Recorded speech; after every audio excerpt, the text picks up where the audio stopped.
Kami semua ingin tentara Inggris yang ada di dalam gedung keluar tanpa senjata. Mati kau langsung, mati kau.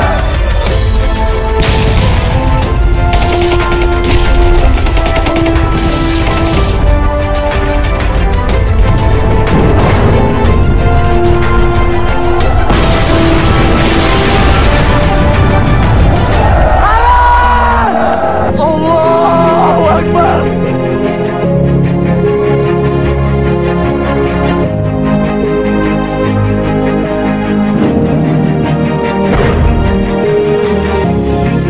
Republik Indonesia yang baru merdeka pada bulan Agustus 1945, beberapa bulan kemudian pada bulan Oktober, pasukan sekutu datang ke Indonesia untuk melucuti tentara Jepang dan membebaskan orang-orang Eropa yang menjadi tawanan perang.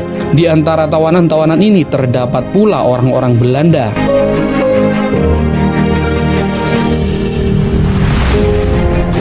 Sebelum tentara sekutu datang, orang-orang Indonesia sudah mengambil senjata-senjata dari tentara Jepang. Hal ini yang tidak disukai tentara sekutu yang hendak melucuti senjata Jepang. Mereka ingin semua senjata di tangan mereka karena mereka datang sebagai pemenang Perang Dunia Kedua. Tentara sekutu di Surabaya adalah militer Inggris dari Brigade Infanteri India 49 Maratha di bawah kepemimpinan Brigadir Malabi. Pasukan ini berisikan orang-orang India dalam militer Inggris yang disebut Indian Army. Mereka tiba di Surabaya pada tanggal 25 Oktober 1945. Pasukan ini yang membuat pemuda Indonesia marah besar karena mereka membebaskan orang-orang Belanda yang ditawan Jepang. Bahkan pemuda Indonesia juga dilucuti senjatanya. Sebetulnya Malabi kecewa pada atasan ketika mendarat di Surabaya. Pasalnya, pada waktu itu Malabi dalam situasi yang sulit karena permusuhan orang Surabaya sudah mulai muncul. Duduk perkaranya adalah karena Inggris sudah lebih dulu memerintahkan untuk menyebarkan ultimatum kepada orang-orang Indonesia agar menyerahkan senjata. Malabi dan pasukannya pun terjebak dalam masalah. Ditambah lagi dengan militer Inggris yang sudah main lucut senjata yang membuat pemuda Surabaya mengamuk. Surabaya pun akhirnya panas. Terjadilah pertempuran selama 3 hari antara Brigade 49 Inggris dengan pejuang Republik Indonesia dari berbagai elemen.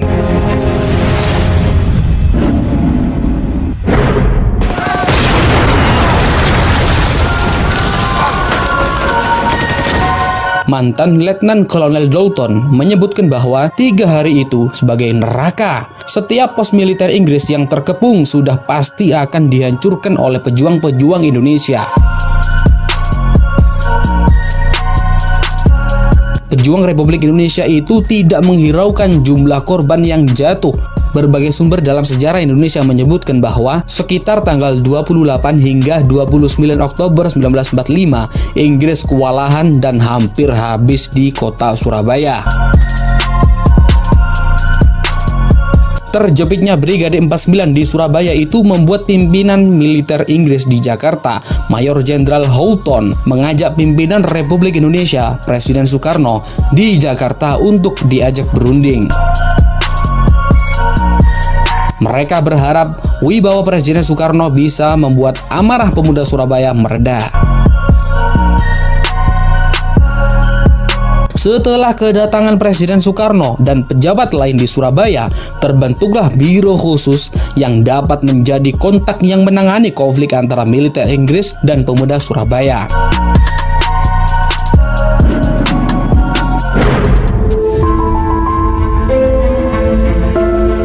Demi mengupayakan perdamaian di Surabaya, mereka melakukan pawai bermobil di Surabaya.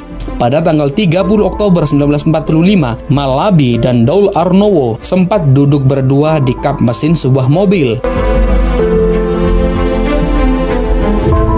Setelah melewati gedung, mereka ke arah Jembatan Merah. Di sana, mereka berhenti di gedung Internasio yang menampung prajurit-prajurit Inggris.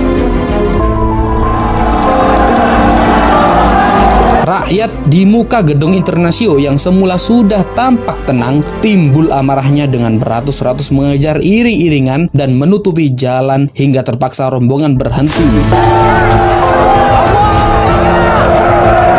Persis di muka jembatan, keadaan sangat gaduh. Malabi sudah berada di luar mobil yang ia tumpangi, namun pistolnya direbut oleh para pejuang. Bung Karno dan Bung Hatta telah sepakat dengan pihak sekutu untuk gencatan senjata. Rakyat yang sudah panas tidak percaya pada Biro yang bersikap diplomatis terhadap militer Inggris.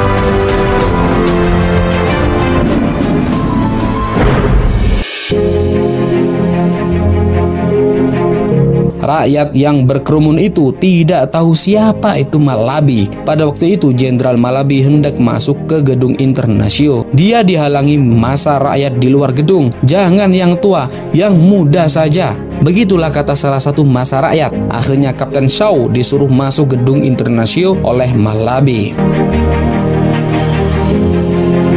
Hari sudah gelap ketika itu, namun ketegangan belum juga akan reda. Di dalam gedung, orang-orang Indonesia yang menjadi anggota Biro segera menjadi sandera ketika suara tembakan meletus. Tidak jelas siapa yang memulai tembakan dalam kekacauan itu.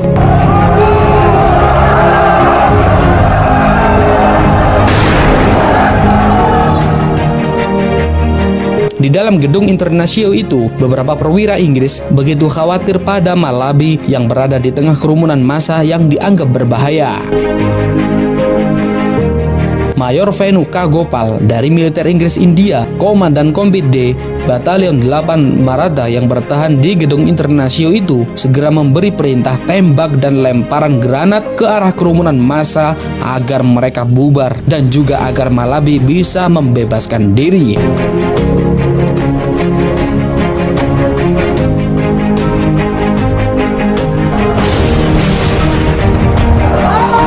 Granat itu memang berhasil membubarkan massa aksi dari sekitar mobil yang ditumpangi Malabi. Namun, Malabi dan beberapa perwira Inggris sedang berada di dalam mobilnya. Menurut David Well, Malabi bersama beberapa perwira Inggris lainnya, dia duduk di dalam mobil ketika ada baku tembak. Ketika tembakan mereda, Malabi mengintip untuk memantau situasi beberapa pemuda yang tidak dikenal yang kemudian mendekat. Kapten Smith pada waktu itu melihat ada pemuda yang kemudian menembak Malabi dari jarak yang cukup dekat. Itulah senjata terakhir bagi Jenderal Malabi. Smith sendiri berusaha membalas penembakan itu dengan melempar granat terhadap pemuda itu.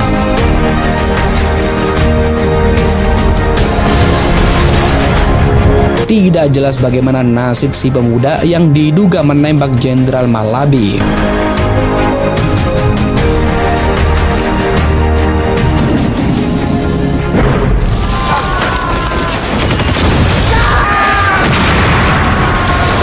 Pertempuran berlangsung berjam-jam, baru berhenti hampir pukul 21.00 waktu Indonesia bagian Barat malam hari. Pertempuran bisa mereda setelah ada pengumuman kepada massa rakyat yang mengepung gedung Internasio bahwa akan dilaksanakan pengosongan oleh tentara Inggris esok harinya. Pasukan Inggris India itu akhirnya pergi ke gedung Internasio dengan diangkut truk-truk yang disediakan pihak Indonesia. Sebelum keluar dari gedung, pada malam hari pertempuran itu, Smith sempat berbicara dengan perwira Inggris yang mengabarinya soal kematian Malabi. Tak lupa perwira itu mengancam, kematian perwira tinggi Inggris nanti pasti akan dibalas tentara kerajaan Inggris dari darat, laut maupun udara. Itulah sejarah penembakan Jenderal Malabi yang tidak jelas siapa dalang atau siapa penembak Jenderal Malabi pada waktu itu dan sampai sekarang masih menjadi misteri. Bagaimana menurutmu?